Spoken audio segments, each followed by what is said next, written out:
I still remember the day and I still get emotional when someone body shamed me, and I took it so personally. I think even women need sex. Definitely. Right? And I'll come to the second part of this. Because there is some amount of urinary leakage always happening, and it's very embarrassing socially. At home, they don't know how to ask for sex.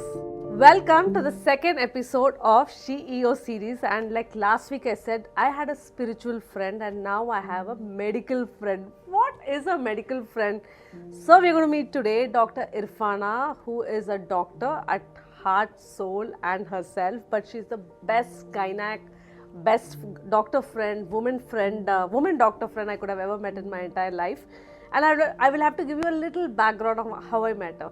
So recently I went through a transformation of vaginoplasty and something to do with a mommy makeover, and in the hospital I heard Dr. Irfana will be there tomorrow for the surgery, and of course after the surgery and before the surgery I didn't see her. After the surgery I was looking for her but she wasn't there, but the next day when she came up, I think the entire room lit up so beautifully because I could see a sense of beauty in me which she kind of tried to transform me, but also I could see how beautiful she is as a human. So welcome to Dr. Irfana, who's such an amazing friend. I think without her, my life will be incomplete now. Welcome, Dr. Irfana. Thank you so much. Love you so much. See, it's so important, right? Women endorsing another woman. Yes, it's absolutely important. Yeah. So though she has a medical degree, comes from a very humble background, and at least few of us, like the North Indian community, the Tamil community, have still gone so ahead in life, but you come from a community which will be even shivering to talk about things like this. What's vaginoplasty? What's this? How can you it's such an orthodox training method to talk about. How did you overcome this? Thank you so much for this lovely introduction. It's actually been a pleasure knowing you for so many months now. Thank you. And as a person, you coming up and asking for vaginoplasty or any procedure like that is actually going to open up eyes for millions of women out there. Yeah. So me, I'm a doctor. I'm the first generation doctor in my family. More than being a doctor, I'm very, very committed to women and their health, not just health, but also their wellness. So for me, in my house, there was never a taboo about speaking about anything. Yeah. So in fact, the first person who spoke to me about puberty was actually my father and not my mother. Wow. So we have conversations, we have open conversations at home, and I've never felt awkward or bad about anything at all. And from my community, as you say, people shiver talking about anything like that or even coming out in the open. Yeah. But I'm here to encourage millions of women from across the world to come out and share, because this is not wrong. Yeah. And this is not bad. Gone are the days when you said like Vijay and down there, down under. Yeah. Now people have to own whatever they have. Yeah. We are the proud owners of vulva and vagina, and I think we should really own up to it and talk about it. Yeah. You, me, anybody for that matter. Yeah. Right? Yeah. Yeah. I still remember the day and I still get emotional when someone body shamed me, and I took it so personally that I just didn't come out of that. It was so hard for me to accept that someone is saying, hey, you look pregnant, hey, your boobs are sagging, and we don't feel that kick with you, or just as friends. It took me back on my confidence so badly. And of course when I met Dr. Shiva and then I met you, and we had this conversation, you made it so comfortable for me. And even now when you're talking about vagina, the vulva and stuff, like the other day you were talking to me and we had this interesting conversation. So it was on some V-wash I was using, and I went to Dr. Irfana and I was like, I'm doing this, and she's like, nature has its own way, and if vagina knows how to keep itself clean, and it's okay, it's normal, talk about it. So what do you think is that one thing that women should understand more deeper about herself in terms of mommy makeovers, in terms of their tummy tucks, or it's so common abroad? Why do that we women suffer to talk about things like that? What is that one thing you encourage women to do? Encourage one thing about women is to stand up for themselves, certainly. Yeah. Not just about their outer looks, but physically, emotionally, and every other aspects. When you talk about surgeries, which is being done abroad, recently I was in a conference, and there were a lot of people from all around the world. So all the doctors came up to the stage from Egypt and US and UK, and there was like people walk in and ask for a Barbie vaginoplasty, they asked for a Barbie makeover down there, as you say. Yeah. I was patiently waiting and listening to this whole conversation. Then it was my turn to go and give a talk on stage. I told them, my women in India do not know the difference between a vulva and a vagina. Yeah. And your women are there out asking for all sorts of procedures, which is commendable. Yeah. What I want all our women here to know is it's their body and they shouldn't be shameful to talk about it. Yeah. If you have a concern, you have to bring it up with your partner, your friend, your sister, or your doctor. And you know, you need to own up to these things. If you feel you don't like this, if you feel you're not very happy with it, surgery is not the only choice, it's not the only option, but there are ways to address this one. Like suppose I say like I'm not very happy with this one. You really need to address these problems, and if it's required and if it's necessary, you could go ahead and change how you look. It's a part of you, and your part of you wants to change. You should really go ahead and do it. And no one, or the society, your family, nobody should be stopping you from doing that one, because as I always say, it's your body and you need to own up to it completely. Thank you so much. That was so insightful. One thing I am looking forward, and I don't know, Dr. Irfana and I have to clack up a time on saying how to do this. Okay. Because we all talk about, or actually as a couple also, I've seen many people talk about sexual, you know, pleasure, sexual comforts and stuff. But our Victoria's Secrets in US versus the Victoria's Secrets in India is two poles apart. Like you see in Victoria's Secrets in US, men and women, boyfriend and girlfriend shopping together. Yes, I know. And here the taboo is like, I'm not coming, you go. I feel shy about it and stuff like that.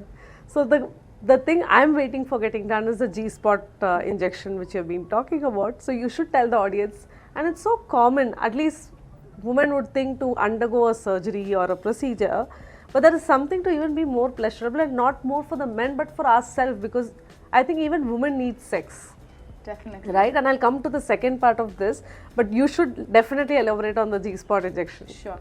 So what has been considered so far is men are very important for men to be satisfied, and a woman's pleasure actually does not come in the first place at all. But if you know that women are superior sexual beings, women can have an orgasm back to back and back for it, but whereas for a man it's a cycle, he can have an orgasm back to back and back. Okay. So men are losing it out. Yes. So to begin with, women are superior sexual beings. But what the problem here in India at least is, we don't want to express our feelings, we don't want to tell them, we don't want to acknowledge it, and we are not very sure about if a man is acknowledging your feelings, or you're not too worried about it. But what you should be worried about is take equal pleasure in both of you. Like you want to satisfy me and I want to satisfy you. So that has to start from the bedroom. That has to definitely start from the minds of the man and the woman. Because women are very cerebrocentric. Like for example, I need to give you a rose, I need to talk like really nice to you to actually have you aroused. But men are very genitocentric. A stimulation or seeing somebody's breast can actually arouse them. For women, it's very important to address their sexual problems and the sexual things. The reason being, the more you have sex, your hormones are also going to be in place, because sex is going to release a lot of these small time hormones, which is going to keep you happy always. And regarding the G-spot augmentation, so G-spot we all know, like have you found the G-spot? Has anybody seen the G-spot yet? So this has been around for a very long time. So what has been proven is G-spot is not just a spot, but it's actually roughly area. Okay, so what we do is we augment the G-spot with a couple of things. As in, like, it acts like a mechanical friction. It can give you some sort of a friction which will have increased pleasure. I'm very happy you're actually speaking about this. I'm really, really happy, because it is going to open up a lot of avenues for women. And women should take control of their sexuality. It is the most important thing for them. It's not very important for them to be good physically, mentally, but also emotionally, sexually, socially, and every other aspect. And owning up to your sexuality is the first thing towards breaking any norms and coming out, you know. And a lot of dissatisfied marriages, and a lot of broken marriages, everything has come only because of this lack of sexual things between the husband and the wife. So it's very important for women to actually come out and talk about this, and G-spot augmentation is a way to enhance some pleasure and make things better in the bedroom. So just to give the viewers a point of conversation. It's not a surgery. So if you Alright. can explain the... Sure, you want a procedure, Yeah. right? Yeah, it's not a surgery. Yeah. It's just about a 20-minute procedure. Yeah. So initially we'd like to take your own blood and see if we can inject your own blood, and then there are many other things which you can build upon. It just roughly takes about 20 minutes. It's not very painful. Yeah. You could just come, do the procedure, and advise you to have sexual intercourse the same night. Yeah. And we'd really be happy to know how you feel.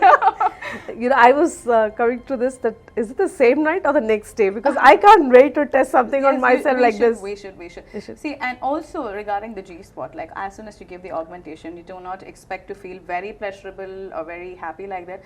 It's completely your mind and your body connection. Yeah. You need to be in the right frame of mind, and then a lot of people do not have a vaginal orgasm. So what I was going to say is, women get stimulated by the clitoris. Yeah. Clitoral stimulation is about 80%, and Yeah. the vaginal stimulation or the orgasm only about 20%. So this is for people who are thinking about enhancing the vaginal orgasms. So for them, the G-shot is recommended.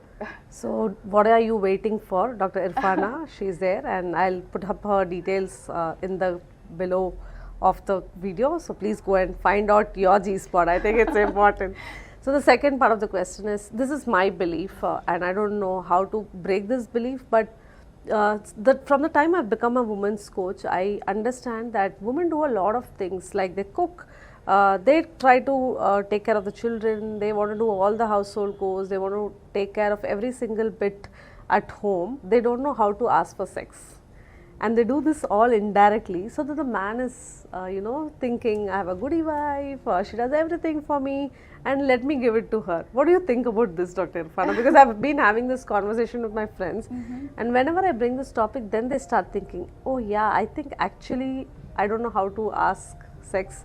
Or rather, in my married life, when I was living with my husband, I don't remember a day when I would tell him that I would need to feel physically intimate with you. Yes. So what do you think about it? Because women are overtly compensating for this. Yeah. I'm sure they are. Yeah. And there has been a lot of difference between the urban and the rural women. I'm not being very judgmental, but I am really telling you, because women in the rural areas, I feel, are more inclined towards sex. Okay, they do a lot of activities and shows, and they like to look nice. Tell me how many women here in Chennai, or at least in the metro cities, would like to actually be dressed up very well and wait for your husband to come. That's really not happening. But whereas women in the rural areas, they take the time and effort for them to get noticed. But what we would like to see is women open up and tell their partners how they feel and what they want. Like, suppose I feel like being intimate with you tonight. It has to be communication, because communication is the key for any relationship, be it urban or rural women, because now these days nobody seems interested in sex, by the way. Yeah. With the work schedules and the long hours, this tiring jobs, nobody really seems interested. But women should come forward and discuss openly with their partners. You can make a timetable, but at least you can tell them how they feel. Yeah. Surely it's an important part of bonding of any relationship. Yeah. So they should talk and they should communicate. So we have 2 points from Dr. Irfana: find your time and find your spot. So that's another one too. And let's come Nice way to put it, because that's important, right? You need to find your spot and you need to find your time. Yeah. And other thing what interested me during our conversation, because you're my first doctor friend, like I told you. I have another friend, Dr. Priya. She's into wellness, and I'm going to get her to the show also. But we don't have conversations like these. We have more, expert conversations on what works, glucosamine and all that stuff. But the other thing which put me into interest is about how I had a urine leak, and most of the women who had vaginal deliveries, or the normal deliveries which you call in the Indian language, and I don't know why it was happening for years, and I was so shy about it, and I just quickly sneaked into Dr. Shiva and said that I have this issue, and you gave me a solution. So we went through 2 of the procedures. I think we should talk about that also a little bit, if you can tell the viewers, because that will help them understand if there is a problem. Today in the day and age, one, having a conversation helps. Second, simpler solutions also can help. Like, it took me 20 minutes to get the laser procedure, and I'm actually fine, and I'm feeling so good about myself. Otherwise, usually I would carry another extra underwear in my laundry or underwear in my bag, what happens if I have a leak or something like that. So if you can just tell them briefly. So stress urinary incontinence. So incontinence means you're not able to hold up urine, and stress incontinence means as you cough or you sneeze, you actually leak some amount of urine without you knowing at all. Yeah. So this has been distressing for many women. Like Yeah. for example, women come and tell me when I'm in the kitchen, I'm actually trying to fry something. The moment that smoke Smell hits comes, hits me, I immediately start paying, and then I have to run to the bathroom and come back again. I go for a wedding, I'm not able to actually sit peacefully at the wedding. I go for a Zumba class, I'm not able to jump more than twice because there is some amount of urinary leakage always happening, and it's very embarrassing socially. So now we do this procedure which uses energy-based devices like laser or radio frequency, just like how we have radio frequency facials for the face, and what we'll use laser on the face, we could use it on the vaginal area also. This is to strengthen the muscles there and also improve the collagen production to make your tissues tighter. Yeah. Especially in women post a certain age, like above 40 years, or who've had vaginal birth, or even women with cesarean sections have been facing this problem. This is a simple procedure, it takes only about 20 minutes, there's no cut, there's no anesthesia, there's no downtime. In fact, it's called as a lunch break procedure, like you come in, you finish, and then you can just go away. You don't need to take rest, you don't need to practically do anything. Yeah. But this has worked so well for so many women, and you know, improving the quality of life makes you feel much better, Yeah. because rather than treating a disease, it's the quality of life which you're looking at. So this is a very effective procedure, and many have benefited from it, and now women are coming slowly to talk about it. Yeah. They like to discuss, and I really encourage more women to come about the intimate problems and discuss with your doctors.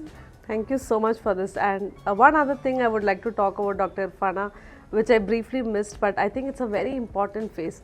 So when I went through the procedure of my vaginoplasty and stuff, and then I came back telling you, though you were not the the key person who did the surgery, Dr. Shiva was there, and you were alongside with him. When I came back to her and I said, but I'm feeling there's a trauma that I'm going through.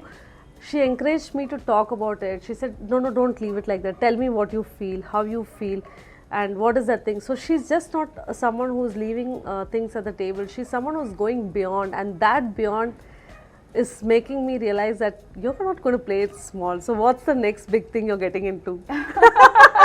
Okay, we have to break the bubble.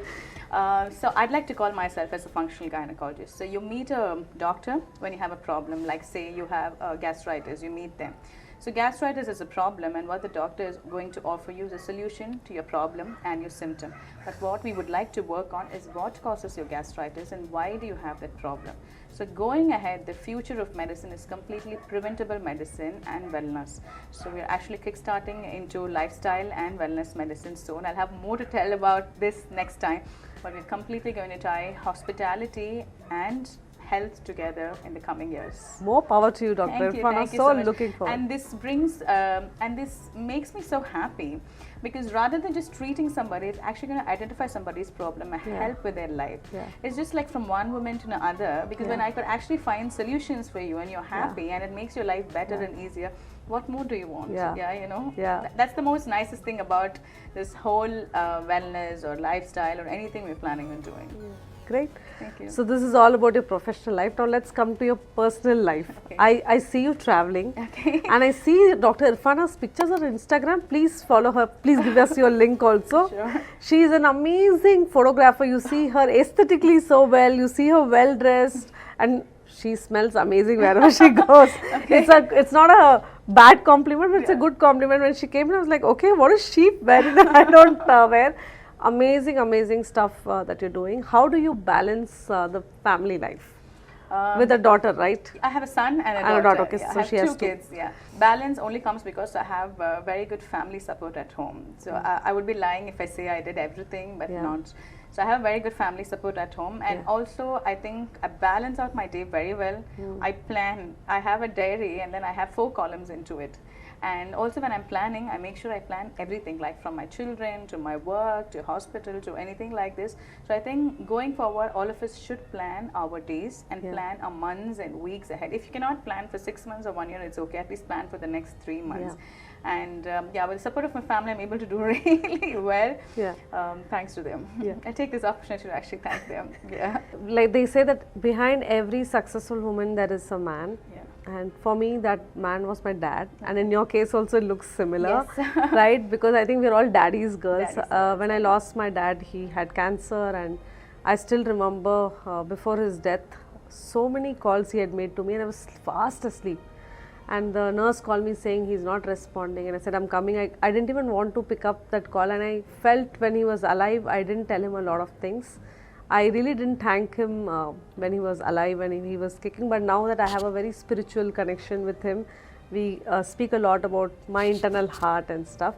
How has your father impacted your life? My father is the biggest impact in my life. I can attribute it to anybody, my mother or my husband or my children or anybody. He's been the driving force, because what we started out was about 300 rupees salary per month is what my dad started out. Wow. And we didn't have money to make ends meet, and then he didn't have money to buy me bottles of milk powder or something when I was young. Yeah. But then I've always been the princess at home. So he's always been the princess. He is very encouraging. Yeah. He makes it seem that everything is simple and everything is possible. And there's never a time when he said like, no, you cannot do it. No, it may be difficult. He's encouraging, he's very thought-provoking, he's a very nice person to be around, not just as a daughter, but for anybody. He's a very nice person to around. He's my biggest catalyst in life, he's the biggest buffer for me. So he is why I'm the person I'm today. This much confidence, especially coming from a Muslim community when you ask me. And when I was young, they didn't want me to travel a little 20 minutes away and go to school. Or when I went to medical college, everybody was like, oh, boys and girls together in the same place. Or whenever I traveled abroad, like even now, everybody is like, oh, she's going alone without her husband. But he's the one who stood by me and said, no, it's my daughter. And I know somehow this reverse psychology is kind of working. Okay. Every time he always has this confidence in me, I always try to be very good and very nice, only because he's got a lot of confidence in me. That psychology has completely worked. But he is the one who stands by me even today. And then he's the one who's pushing me forward to do whatever I want in life. So the success and whatever I have is completely attributed to him. And it's very, very important to have family that supports you. And I'm very thankful to my other family members also. But he's the man. So let's do this one special message for your father. We'll send it to him. I'm sure he's happy about it. Sure. Okay, so as you were saying, I tell them everything. Like if I love them, I tell them I love you, daddy. Okay, I love you, mummy, I tell them. Because I have realized we should start telling people about how we feel about them. I'm not the one who's going to go behind and stand and never tell them. In fact, in my diary, I've scheduled daddy 2 hours, mummy 2 hours for the week, brother 20 minutes, children unsolicited 2 hours, husband 2 hours, and I'm making sure that I'm actually ticking everything. It's because in this hurry and the hustle and bustle of life, you're actually forgetting to spend time with the most important people in our life. So I just want to tell my father that I am here because of you, and then you're the one person I'm always going to need, no matter how much older I become. And he knows that. That's such a sweet and special message, right? I know. It's such an emotionally satisfying thing to say that I love you again. Yes. I mean, I keep telling this. So I met this Pilates instructor of mine. She's also going to be on the show soon. So every time I go I go to her and I meet her and I'm like, Neeta, you know I love you, right? She's like, yeah, I know, I love you too. Yeah, I know. It's so important to just share that word. Yes, I it love is. you. To your children, to your friend, I started with saying I love you. Yeah, Come on. we did. Yeah, exactly. I said that's what it's so feel important. Feel free to use that. Yes. You know. So as we come towards the end of the show, I also wanted to talk to you about a small little article I read yesterday, and it actually took me by shock. But what is your view on it? So we kind of understand. So it said that Bihar and Jharkhand are the two places which are highly, marketable place for the sexual toys and sexual things. Like someone said that they have a candy lingerie sold, and the highest candy lingerie sold was Bihar. Jharkhand, and Orissa. I was shocked to death. Like nobody's got this for me. I haven't heard. Have you heard about this ever? I have. Yeah. We should just take it off like after this. After this. But I was so surprised because do you think it's time that they have so much time that they are able to explore so many things, or is it something else that's activating their sexual stimulus all the time? It's not wrong to be sexually stimulated, but only thing is that, see, I have a lot of patients who come and say that the sexual stimulation is too much, so they cannot concentrate on other things. So that's where we want to draw the line. Yeah. We need to know how much it can affect you and how much it cannot control you. Yeah. But having a candy lingerie or having these things has been there all the time, and I'm very happy that women are actually owning up to it and then liking to explore. There's nothing wrong with it, but the most important thing has to be the distinction which doesn't affect your day-to-day life. If you can, then who says no? Thank you so much for Most being with welcome. us today, Dr. Irfana. The idea of having bold conversations about G-spot, about vaginal therapy, or you call it anything that's related to mommy makeover. It's so easy and stuff to just say, but to talk about it in public and when people listen to it actually ingrains something in the sense that it's okay, it's normal. Like men talk it so normally, but we take time to even talk about it. And you were so open and you accepted that invitation. Thank you so much. I'm sure the viewers are going to flock the calendar with you now, saying let's do this, let's find our G-spot, our space, our lock and everything. So I did 3 things. I got the vaginoplasty, now I'm going to get the G-spot, so it's locked, stock and everything together. So let's encourage some of women who are in this field. And Dr. Irfana, thank you again. I can't thank you enough for being there on the couch, and let's hope for seeing more episodes which are interesting. Thank you, viewers, for being a part of the CEO series. Thank you. How did it go? You should say. Yeah, you should say. I mean, it's brilliant. No? How was it? How did you like it? How did you like it? He enjoyed it. He's just writing He's process like now thinking where the G-spot is going.